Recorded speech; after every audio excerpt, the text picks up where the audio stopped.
ओम श्री गणेशाय नमः।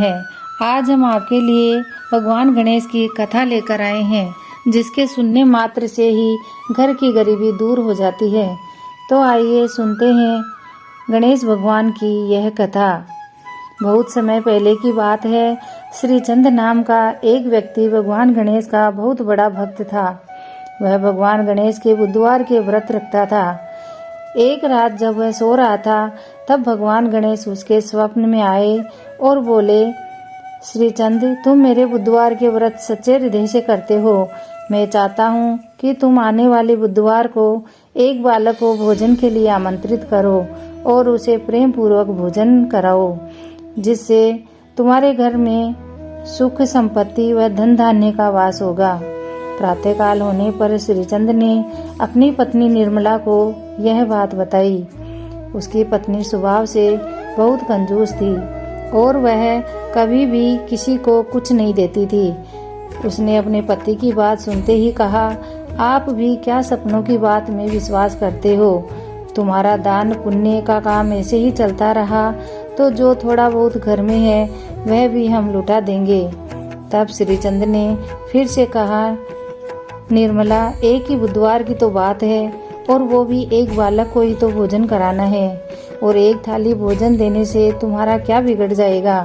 तब उसकी पत्नी ने कहा, ठीक है, बुधवार तो आने दो, देख लेंगे। श्रीचंद ने अगले मंगलवार को ही निर्मला को याद दिलाया कि कल बुधवार है, तुम एक बच्चे को बुला लाना और खाना खिला देना। तब उसकी पत्नी ने कहा, किसी एक बच्चे को ही तो खाना खिलाना है, बच्चा चाहे छोटा हो या बड़ा, मतलब तो खाना खिलाने से ही है। फिर वह विचार करने लगी कि यदि मैं बहुत छोटे बच्चे को खाना खिलाऊंगी तो वह बहुत कम खाएगा। यह सोचकर वह वहां जाती है जहां बच्चे खेल रहे थे। वहां वह यह देखने जाती है कि सबसे छोटा बच्चा है या नहीं। तब गणेश जी सोच में पड़ जाते हैं कि मेरे नाम पे इतना सोच रही है, तब तो मुझे भी लीला रचनी ही पड़ेगी। आखिर मेरे नाम का भोजन है तो मैं भला पीछे कैसे रह सकता हूँ। इधर निर्मला जहाँ बच्चे खेल रहे थे वहाँ सबसे छोटा बच्चा ढूंढने लगती है। गणेश जी छोटे बच्चे के रूप में वहाँ खेलने लग जाते हैं। तब वह उसके पास जाकर कहती है, बेटा, तुम कल मेरे घर खाना खाने आ जाना, मैं तुम्हें भोजन के लिए आमंत्रित करती हूँ। यहाँ पास ही में मेरा घर है, तुम अपने माता पिता से पूछकर आ जाना। बच्चे ने कहा, ठीक है। तब निर्मला मन में सोचती है कि चलो बढ़िया है, एक छोटा बच्चा मिल गया, यह तो जरा सा ही भोजन खाएगा, मेरा काम और आसान हो जाएगा। अगले दिन भगवान गणेश जी छोटा सा बालक बनकर निर्मला के घर गए तो निर्मला ने उनके सामने 2 पूड़ी, हलवा, थोड़ी सी खीर और सब्जी परोस दी। गणेश जी ने तो फटाफट उस भोजन को खा लिया और कहा, माँ, भोजन तो बहुत स्वादिष्ट बना है, माँ और भोजन लाओ। तब श्रीचंद ने कहा, निर्मला और भोजन लाओ। वह गणेश जी से बोली, बेटा, तुम जब तक ये खीर खाओ, मैं अभी भोजन लाती हूँ। निर्मला बालक को भोजन परोस जाती है।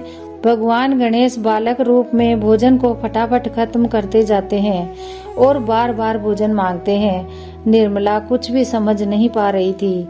जितना भी भोजन निर्मला ने बनाया था गणेश जी सब खा गए।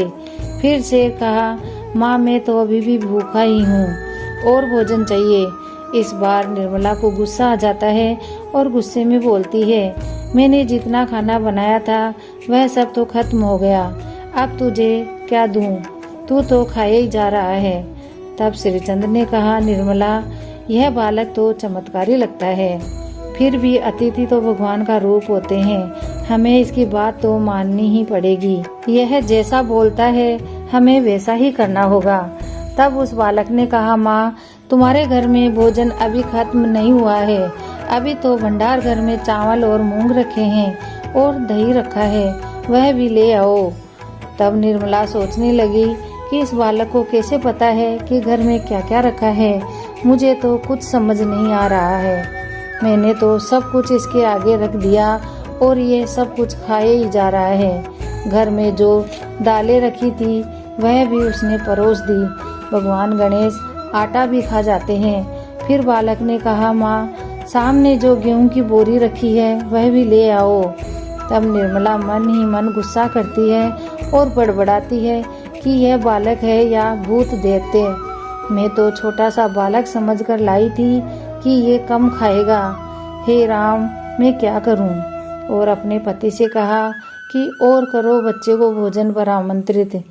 तब श्री चंद्र ने हाथ जोड़कर भगवान गणेश से विनती की कि हे प्रभु, मैं जान गया हूँ कि आप बालक के रूप में निर्मला को संदेश देना चाहते हैं, परंतु निर्मला सचमुच घबरा रही है, आप इसे क्षमा करें।